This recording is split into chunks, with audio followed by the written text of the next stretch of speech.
And a welcome to the UFC, to France's Muay Thai specialist. It is Nora Cornolle, and she's going to be taking on La Pantera, Joselyne Edwards. And if you look at it for the debuting fighter, certain sites have her as 33, certain sites have her as 34. But what I do know is she transitioned into MMA in 2021, and in that first fight, she took on Jacqueline Cavalcanti, who's on this card. And in that fight, Cornolle looked like she had never trained a day in MMA and was purely a Muay Thai striker that took off the armbands. And the transition from that first fight in 2021 to what you see in front of you today is a nearly completely different fighter. Does she have the foundations in Muay Thai? Yeah, you're going to see that with the spinning back elbows, the kicks that she lands to all three different locations, and she loves to go throw the left hand and then follow it up with a left kick to the body. But for Cornolle, what I found really interesting was I listened to an interview that she did with RMC Sport, and it dropped on August 24th. The biggest soundbite out of it was,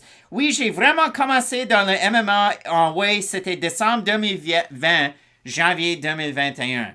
She just started training in MMA like 3 years ago. So that's kind of wild to see her into the UFC so soon at this age. She goes on, continues to talk about all the great training partners that she has. You can see her training at Great Britain Top Team. You know that gym for, I don't know, Mark Jacqueline? What about the man in the hat? No, I'm not talking about Chuck Mindenhall, Brad Pickett. But when you look at Nora Cornolle, Matt, I have 2 pages on just Cornolle in this fight.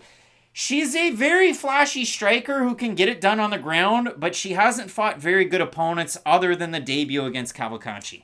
Is Joselyne Edwards one of the more poor fighters to be on a type of win streak that she's on right now? Because here's the thing. In the UFC. I feel like I pick against Joselyne Edwards in every single matchup she has ever had. And you talked about it in the opening fight between Farid Basharat and Kleydson Rodrigues. Kleydson, a guy who's missed weight in the past. And for Joselyne Edwards, she is in that same category. She's had a very difficult time not only getting to the scale, but making weight on the scale. So I'll be very curious to see what she looks like at 135. Because if she comes in at 136.8, 137, I'm going to be fuming angry. And here's the thing about Edwards. If you just look at the things that she does in MMA in a snapshot, you would think she is a talented fighter. She has good striking on the outside. She just hold her hands up. But then you kind of watch the film and you do start to see a lot of weaknesses in the game. And maybe that's why I do feel like I pick against her so often. Because if the fight's not on her terms and if her fighter is able to really disrupt that rhythm, make her uncomfortable on the back feet, I think they can have success even if they're getting outstruck. And let me say this, Edwards is a good striker moving backwards. But sometimes if you're moving backwards and you and your opponent are having very close striking exchanges, you're not going to win a lot of those rounds. And there are going to be very, very close matchups like we have seen in her last 2 fights. So for Edwards, yes, her strengths are able to get her wins at the UFC level. Don't get me wrong. She has great kicks in her own right. She does have good hands when she's able to really incorporate the two together. But if you can disrupt her rhythm, especially with the clinch and even with takedown attempts, then I will be curious to see, okay, is Edwards still going to have that pop on the end of her shots? Will she still be able to use her feet to evade some of the movement of someone like Nora? Because Nora, I do think, is the more heavy-handed out of these two. She puts a lot more into her shots, whereas Edwards will just throw quite a bit out at you. So I'm very curious to see how Edwards does fare. If her feet do start to slow down in this matchup, but she's not able to evade her opponent. And Nora even touched on it in that interview en français. She said, like, between the transition from Muay Thai and kickboxing over to MMA, and you go look at her Muay Thai kickboxing record, whether it's 12-5, whatever it is, a lot of championships, a lot of lineage. She got up to 83 kilograms at one point. She said that she had, and I quote, Hashimoto thyroid problems, which was the downfall of Ian Heinisch. That's why he just left the UFC and he might possibly retire. And she also said that she had endometriosis, which is obviously terrible, especially if you're a fighter. So for Nora Cornolle, it's definitely impressive what she's been able to do through this run. Again, her first fight as a pro, taking on Jacqueline Cavalcanti. In that one, she eats a right cross and then she eats an overhand right. She gets dropped. She gets right back up after eating 8 or 9 punches, and then she nearly knocks down Cavalcanti in that first round. She's landing big shots. The second round was all Cavalcanti, and in the third round, it was pretty darn close. I scored at 30-27 for Cavalcanti, but you go down and you look through the rest of them. She takes on 3-2 Marie Loiseau. Loiseau is able to get an early takedown, but the referee stands them up at a certain point. You look at the fight that she had against Chukwu, who was 2-0, but now 5-1 in that one. Her opponent wasn't all that great. You've got a lot of takedowns from Cornolle where she goes to just pull her opponents towards her, suplex. They're not really the greatest this one. This is my question for you, if I could. No. Hold on. Okay. Fight against Abak, who's 1-0. It wasn't really the greatest. She's able to get the trip takedown, get the finish once it touches the mat. But the one that I like, Matt, the fight that she had against D'Souza.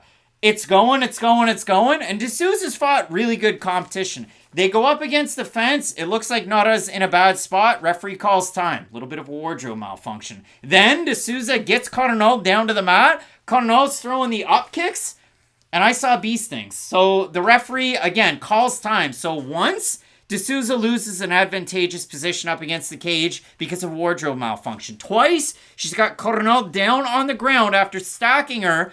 Wardrobe malfunction, referee stands Cornolle back up. And then Cornolle's able to take over and win that fight. And Cornolle's last time out against against Hasnai Jabber, one of the guys on the commentary from UA Warriors says, you know what? They should have Louis Vuitton as part of the purse. Actually putting purse money in the purse.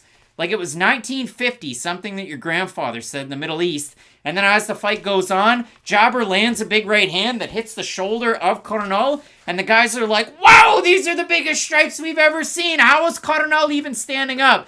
Because she's good defensively against certain strikes, but she has a tendency to drop her hands and eat a lot of damage. So when I look at this fight, I see shades of Ivana Petrovic when she came in. She's a champ with Aries. She takes on Luana Carolina, and it's way too much too soon for a fighter that just came into MMA. I don't think Cornolle wins this fight whatsoever, and I think Joselyne Edwards runs away with the decision in this one. I'm not even looking at the odds or Tapology. Couldn't imagine being that confident in Joselyne Edwards' fight. This is the whole thing. Neither one of these fighters are phenomenal. Like, I agree. I don't have the highest opinion of Nora coming into MMA. I do worry about all the other gaps in her skills, but this is how I think this fight's going to go. I think we're getting a ton of clinch work. And I know that might be counterintuitive because of how long and rangy Edwards is, and how Nora can have the same success on the outside, but I think we're going to get a lot of hesitation from both athletes on the outside, and then eventually one is going to have to close the distance and try to get some of their clinch strikes off, because Edwards can have success in that position too. She does go for the plum clinch, she will throw some elbows in. I know Nora can also have success from that same position, but I think we're going to get a lot of very close rounds and a very close fight. So yes, I favor Edwards in the matchup, but just the way that I think this fight's going to go, it's going to be 3 razor close rounds. It's going to come down to whoever's scoring it on that given night. Well, we'll see how it goes the weight cut as well, because Cornolle has experience at 145, 140, in around the catch weights as well.